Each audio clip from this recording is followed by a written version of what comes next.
Тэр бол цагаан хэрмийн суурийг тавьсан, үхлийг мэхэлж, мөх амьдрахыг хүссэн эзэн хаан. За би хятад хэл бүр огт мэдэхгүй болохоор өгнүүдийг худлаа уншиж магадгүй шүү заяа. За бичлэгтээ орцгоё. Хүн төрлөخت нь урд өмнө хизээч харж байгаагүй бунхан босгож 2000 гаруй жилийн турш Хятадын анхны эзэн хааны бунхан цаг хугацаанаас үл хамааран битүү хэвээрээ хадгалагдсан. Терракотын цэргээ ойролцох аврах шорон давын доор тэд механик занг тавьж мөнгө улсны гол мөрөн газар доорх нэг хаан тулсыг бүтээжээ. Энэ эртний танхимд аимшигт нууцуд хадгалагдаж байдаг. Эрдэмтэд түүнийг нээхээс айдагч гэж ярьдаг. Тэгвэл яагаад 2025 он хүртэл мэрэгчлэтнүүд бунхан бүтэн нээхээс татгалцаар байна вэ? Тэд юу илрүүлэхээс ингэтлээ айж байна вэ? 2000 гаруй жилийн өмнө Хятад нэг улс байгаагүй. Энэ нь газар нутаг, эрх мэдлийн төлөө байнга тэмцэлдэг хэд хэдэн хүчрхэг ван тулсаас бүрдэж байв. Энэхүү урт хугацааны дайсагналтсан үеийг Тулаан тулсын үе гэж нэрлэдэг. Улс бүр өөрийн хууль, мөнгөн тэмдэгт зан заншилтай. Инхтэй ховор байсан бөгөөд захирагчид хөршөө байлах, нутаг дэвсгэрээ тэлэх арга замыг байнга хайдаг байлаа. Баруун нутгийн Цин улсад манай эртний өмнө 259 онд Инчэн нэртэй нэгэн хүү мэндэлжээ.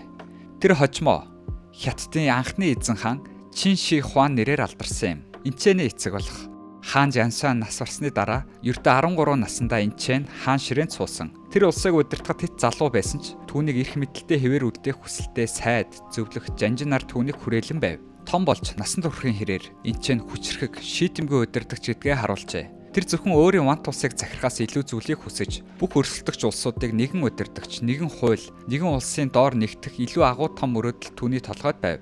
Хятадд өмнө хэн ч ийм зүйлийг хийж байгаагүй. Тэр дараагийн 10 жилд бүхэл нутгаар цэргийн аян дайнуудыг удирдах, нэг нэгээр нь ван тулсуудыг дарж, тэд бүгд Циний хүчрхэг армийн өмнө бууж өгсөн.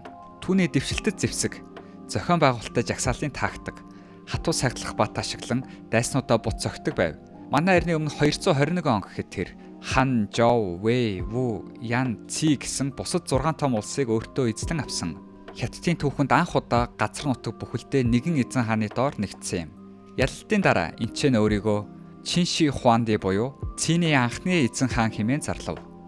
Тэр өөрийн засаглалыг Хятадын түүхэнд шинэ 90 үеийг эхлүүлнэ гэж итгэж энэ гүрэн үрд орших ёстой гэж хүссэн. Тиймээс тэр бүх улсыг дахин зохион байгуулах ажлыг эхлүүлжээ. Чин Ши Хуан улс даяар нэгэн ижил бичгийн системийг нэвтрүүлж нутгийн янз бүрийн бичгийг халснаар бүх хүн нэг ижил тэмдэгтээр ойлголцох боломжтой болсон. Харилцаа холбоо, бичиг баримт хөтлөлтийг нэг болгосон. Түүнчлэн мөнгөн тэмдэгтийг цоо шин тогтолцоог бий болгож улс даяар нэгэн ижил зоос үнэлгээтэй болов. Жин хэмжүүрийг мөн нэг стандарттай болгосон худалдаа, татврын тогтолцоог илүү үр ашигтай шударга болгосон. Гүрэн даяар тэр бүхэл тэрэгцрийн тэнхлэгийн өргөнийг хүртэл нэгэн ижил болгосон бүх тэрийг нэг замаар явж болох үс боломжийг бүрдүүлсэн. Эзэнт гүрний хил хязгаарыг хамгаалахын тулд цэргүүд, ажилчид, хоригдлууд зэрэг олон мянган хүний хүч хөдөлмөрийг шавхсан асар том ажлыг эхлүүлв. Энэ эзэлсэн улсуудынхаа барьсан хэрмүүдийг холбож бэхжүүлэх юм. Хожим нь Хятадын цагаан айран болох байгууламжийн анхны суурь нь болсон юм. Зорилго нь умардын нүүдэлчдийг Хятадын суурь нутгийг тонхоос сэргийлэх явдал байлаа. Гүрний дотор тэр холын бүс нутгуудыг холбох өргөн зам, гүүр, сууг барихыг тушаав. Эдгээр нь улсын хэмжээнд цэрэг, бараа таваар мэдээлэл дамжуулахыг хялбар болгожээ.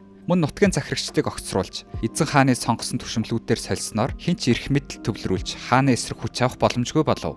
Хаан эзэнт гүрний гадна талаас нь бэхжүүлж байх зуур түүний дотроос айдас нь гүнзгэрсээр байв. Тэр бол үхэхээс айх айдас. Үүрт хаан байхыг хүсэж, мөнх амьдрах санаандаа автжээ. Эрдэмтэн судлаачид, эмч нар алхимчдын багийг улс даяар илгээн түүнийг мөнх амьд байх арга замыг хайхыг тушаав. Зарим шидэт өвс, ид шидийн аршаан хайхаар алс холын арал руу явцгаав. Бусд нь нууц лабораторид хөгшрөлтийг зогсоох ид шидийг ундаа бүтээхээр ажиллаж байв. Түүний байнга хэрэгэлдэг бодисын нэг бол мөнгө ус байсан. Өнөөдөр бид мөнгө ус маш хортой, хүнд өвчин, үхэл түрэгдгийг мэднэ. Гэвч тэр үед эзэн хаан эргэн тойрныхоо хүмүүсийн зөвлөгөөнд итгэж мөнх амьдрахын тулд мөнгө усыг ууж байсан юм. Хаан багасаа л үхлээс айдаг байсан. Тиймээс тэр 13 настайгаас эхлэн өөрийн нас барсныхаа дараах ноёрхлооч үргэлжлүүлэх нэгэн зүйлийг төлөвлөж эхэлжээ. Энэ бол урд өмнө хинч харж байгаагүй газар дор хаан тулс байгуулах явдал байлаа. Тухайн үед энэ төсөл ямар их хэмжээтэй болохыг хинч таамаглаж чадаагүй. Эзэн хааны эрх мэдэл тэлхийн хэрээр түүний үхсний дараах ертөнцийн төсөөлөлч улам томорч байв. Тэр жирийн нэгэн бунхан хүсээгүй. Тэр бүхэл бүтэн газар дор хаан тулсыг хүссэн. Энэ аврах том газар доорх иж бүрдлийг барихын тулд эзэн хаан 700 мянга гаруй ажилчны хөдөлмөрийг дайчилжээ. Эдгээрт цэргүүд, гар орчууд, хоригдлууд, шинээр нэгтгэсэн бүх улсаас татан авчирсан татврын тариачид багтсан. Зарим түүхчид энэ тоог эртний сурвалжид хэтрүүлсэн байж магадгүй гэж үздэгч археологийн нотлогоо энэхүү бүтээн байгуулалт асар том хэмжээтэй олон жилийн турш үлэмж хэмжээний ажиллах хүч шаардсныг баталдаг. Барилгын ажил бараг 40 жилийн турш үргэлжилсэн. Энэ төсөлд Чин Ши Хуаныг бүтэн засаглалын хугацаанд үргэлжилж тэр манай эртний өмнө 210 онд нас барах үед ч баригдсаар байв.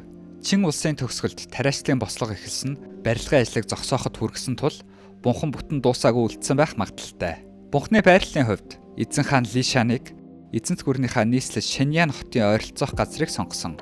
Энэ бус нутагт байгалийн баялаг ихтэй учраас онцгой тооцогддог байсан. Эртний хятадын бичгүүдэд бичснээр уулын хойд талд алт ихтэй, харин өмнөд талд нь үнэт хаш их олддог байв. Мөр тэмдэгт итгэдэг эзэн хаан ашигтай, бэлэг дэмбэрэлтэй газар зүйтэй хэмээн үзсний улмаас энэ газрыг сонгосон гэдэг. Бунханы иж бүрдлийн загвар нь зүгээр нэг энгийн байгаагүй. Үүнийг Чин улсын нийслэл Саньян хотын төлөвлөлтийн дагуу нарийн загварчилсан. Амьд ахуйда эзэн хаан нийслэлийн ордноос засгалдаг байсан шигэ нас бараад газрын доор орших толь мэт ордноосоо үргэлжлүүлэн захирна гэж үздсэн хэрэг. Газрын доорх бунханд хотын хэрэм, харуулын цамхаг, төрийн барилга, амьдрах орон сууц байр гээд амьд хүмүүс зориулсан мэт хэрэгтэй бүхнийг жижигрүүлсэн хэлбэрээр байгуулагдсан. Энэхүү газар доорх хот хоёр үндсэн бүсэд хуваагдсан. Дотоод хот ба гадна хот. Дотоод хот нь ойролцоогоор тойргоороо 2.4 км-ийн хэмжээтэй бөгөөд тэнд төв бунхан болон гол байгууламжууд байрладаг. Түүнийг хүрээлсэн гадна хот үүнээс хавьгүй том буюу 6.4 км-ийн хэмжээтэй. Эдгээр хэрэм нийслэл хотынхонтой адил яг нягт чагсан шороогоор хийгдсэн. Эзэн хааны амралтын газрыг үхсний дараа ч хамгаалахаар зориулагдсан.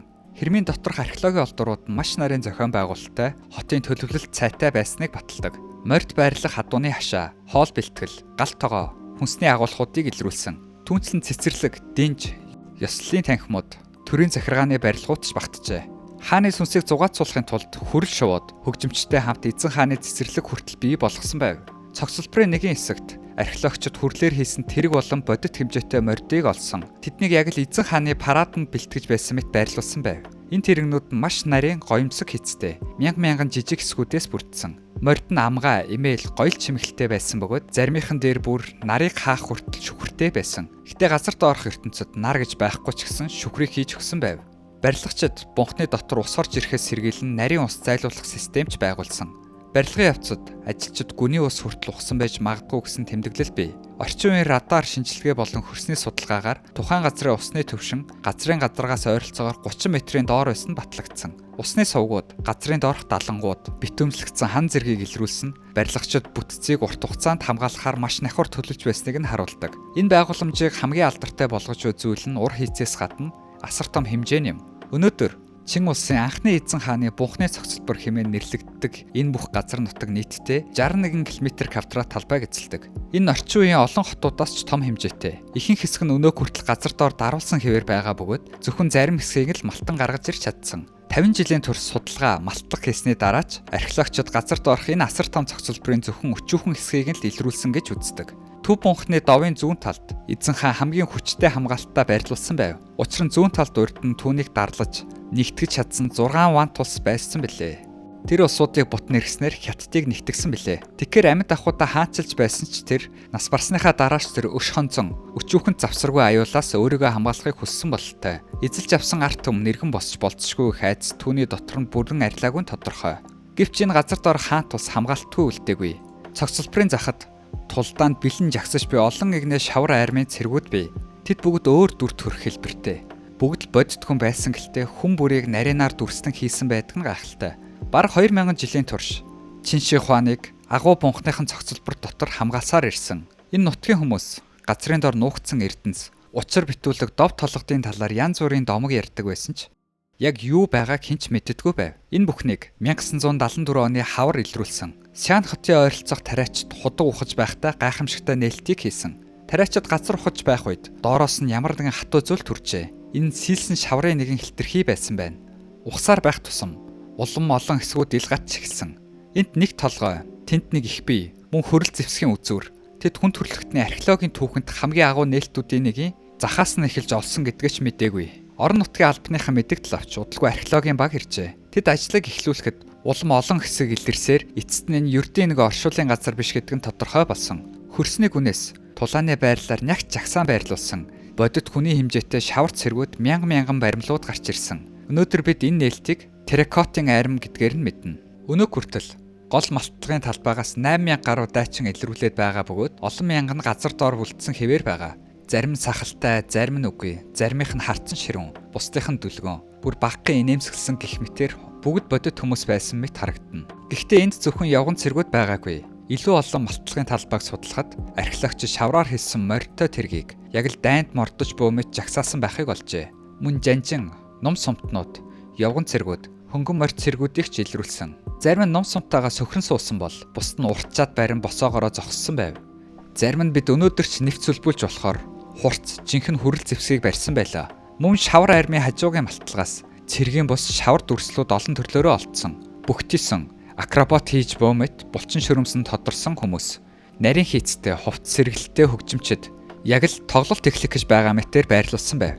Танхимд хувцаараа гойсон түшмэд албаны хүмүүс ном судар барьсан дүлгөөн зогссон харагдана. Мөн малчин хүмүүс, хүүхдүүд, газар доорх цөөрөм гэх мэт шавар нугас, хун хүртэл байсан. Эдгээр дүрсэн зүгээр чимэглэл биш. Тэд эзэн хааны ордныг бүхэл бүтэн амьдрал, үйл явдал яг тэр чигтээ буцалж байгаа мэтээр дүрслэн харуулжээ. Малтлагын үед эхний жилүүд археологчдод томоохон сургамж олсон. Тэд эдгээр материал ямар эмзэг байгааг бүрэн ойлгоогүй явсан байна. Үүний улмаас зарим анхны нарийн хийцүүдийг хурдан ухаж гаргаснаас эсвэл будгийг нь цаг тухайд нь хамгаалаагүйгээс болж алдсан байна. Үүнээс болж олон жилийн дараа цогцлборын олон хэсэг өнөөдөр хүртэл гар хүрээгүй үлдсэн байдаг. Судалгааны багууд илрүүлсэн зүйлээ илүү сайн хамгаалахын тулд шинэ технологи ашиглан маш удаан нямбаа ажиллаж байгаа. Одоогоор эзэн хааны бунхны ойролцоо 4 том малтлагын нүх илрээд байна.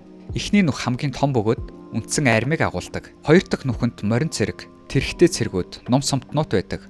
3 дахь нүхэнд том албан тушаалтай буюу жанжин ноёдын байрал бүхий командын төв мэт харагдана. Харин 4 дугаар нүх нь хоосон байна. Магадгүй эзэн хаан нас барсны дараа барилгын ажил зогссонтой холбоотой байх. Гэхдээ эдгээр нь мэдэгдээд буй байгууламжийн зөвхөн өчүүхэн хэсэг нь юм. Археологчид цогцлбор даяар тараан байрлуулсан 100 гаруй нүхийг илрүүлсэн. Байгууламжийн төв хэсэгт нь эзэн хааны жинхэнэ булшин бий. Энд л чин шин хуаныг оршуулсан гэж үздэг. Бунхан газар дээрх намхан пирамид хэлбэртэй аврах шороон довны доор оршдог. Эртний судруудад бичснээр энэ төв танхимд дэлхийн загвар бий. Мөнгөн гол мөрнүүд оршдог. Хүрэл хан, одод, тэнгэрийн бүх ордыг илэрхийлсэн таацтай гин. Бунханд эрдэнэс ховор материалууд эзэн хааны битүүмдсэн шарил бөө гэж ярьдаг боловч хинч түүнийг нээгээгүй. Төв оршуулгын танхимд өнөөдрийг хүртэл хинч хүрээгүй хэвээр. Ямар ч эрдэмтэн археологчид албан тушаалтанд дотогш норж үзээгүй. Тэр бунхан 2000 гаруй жилийн өмнө битүүмжлэгдсэн өдрөөсөө хойш яг л тэр хэвээрээ газар дор нуугдсаар буй. Гэхдээ яагаад хинч зориглож нээхгүй байна вэ? Энэ айдсыг ойлгохын тулд бид 2000 гаруй жилийн өмнөх алдарт түүхч Сима Цэний бичсэн зүйл рүү буцах хэрэгтэй.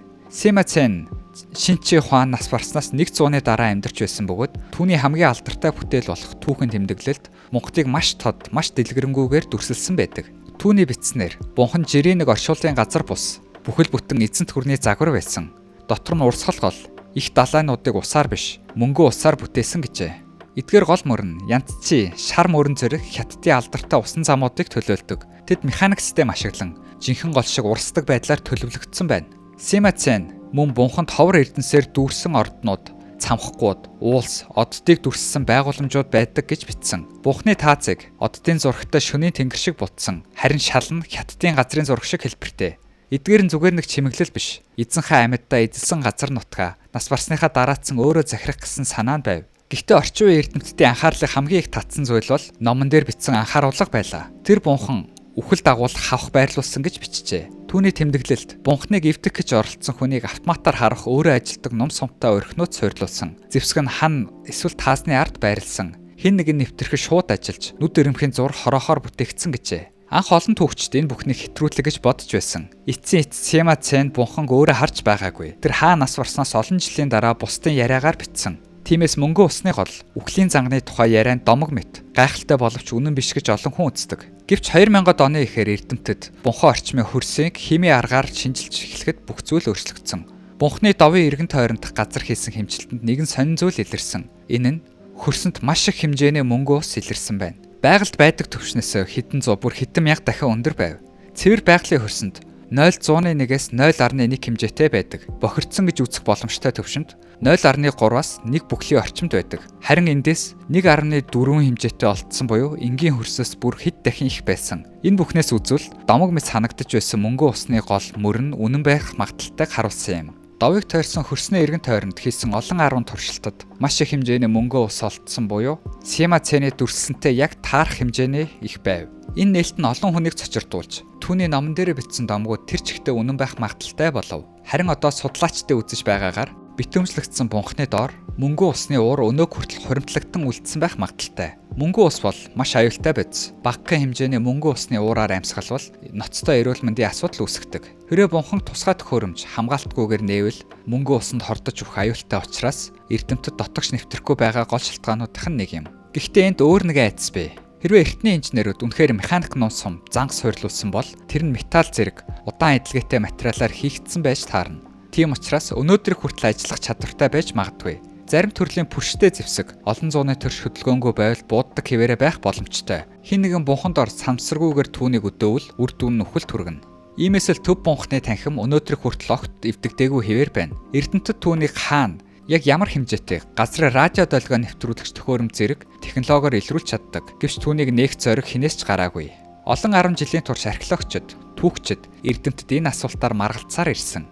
Зарим нь нэг л өдөр нээгдэх байх гэж үздэгч зөвхөн аюулгүй. Доторх болон хүмүүсийг хамгаалах технологи бүрэн боловсрсон үед л боломжтой гэж хэлдэг.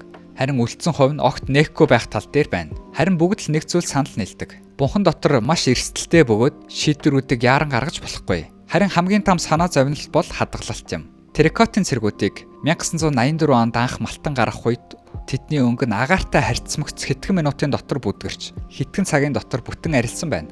2000 жилийн турш газар дор бүрэн бүтэн байсан будаг агаарт өнгөж хэдхэн минут л тиссэн. Энэ бол бунханд буй эд үлгийн зүйлс хэр эмзэг байгаагийн зөвхөн нэг жишээ юм. Хэрвээ битүүмжлэлийг бид хит их эвдэх юм бол доторх үнэт зүйлсүүд үүр тусдаж үгүй болно. Тиймээс олон эрдэмтэн хүлээх ёстой гэж үздэг. Тэдний хэлж буйгаар ирээдүйн технологи магадгүй хэдэн 10 жилийн дараа л бунханг аюулгүй судлах боломжтой болно. Тэр технологи нь орчныг тогтвортой болгох, химийн урвалуудыг зогсоох, хорт бодис болон занг хавхнуудыг саармагжуулах чадвартай байх ёстой. Харин нөгөө талаас хүлээх нь бас өөрөө эрсдэлтэй. Хятад бол газар хөдлөлт, үер ус ихтэй, хотчлолт хурдцтай орон. Цаг хугацааны явцад газар доорх байгууламжийг байгалийн гамшиг гэмтэж болцсогүй. Ойролцоох үйлдвэрийн бохирдол хөрс рүү нэвчиж мэднэ. Мөн газар доорх нууц газрыг малтан дээрэмдэх гэмт хэрэг дэлхийд даяар их байдаг. Ийм зүйл тохиолдолд бунхан сүйтгэх аюултай. Энэ бүхнээс сэргийлэхийн тулд судлаачид хүний гараар ухаж эвдэхгүй байх аргыг ашиглаж эхэлсэн. Үүнд радио долгио нэвтрүүлэгч болох радар, соронзон хэмжигч зэрэг дэвшилтэд сканер хийдэг технологиуд орно. Зарим багууд ирээдүйд бунханг нээлгүйгээр дотор нь жижиг хэмжээний робот оруулан судлах төлөвлөгөөтэй байна. Харин одоогийн нөхцөл байдалд хичнээн ихээр хэмтсэн ч гэсэн бунхны гүн хэсгийг харж чадаагүй нууцлаг хэвээр. Тэгвэл бид яагаад ингэтлээ ач холбогдол өгдөг вэ? Энэ бол зөвхөн алт эрдэнэсийн тухай биш. Чин Ши Хуаны бунхан бол дэлхийн хамгийн сүүлд үлдсэн гар хороогүй агуу археологийн газар юм. Энэ нь эртний хятадууд хаана хэрхэн оршуулж байсан төдийгүй амьдралд үхэл, эрх мэдэл, ертөнцийг хэрхэн ойлгож байсан тухай гайхалтай мэдээллийг өгч чадна. Энэ бухан тухайн үеийн технологи, арт түмний итгэл үнэмшил, мөнхийн амьдралын тухай хийсвэр санаагаа бодит болгосон нэгэн хааны талаар билээ. За тэгвэл эцсийн асуулт хэвээр үлдэж байна. Бид одоо нээх ёстой юу? Эсвэл Чин Ши Хуаны нууцыг үргэлжлүүлэн хадгалах ёстой юу?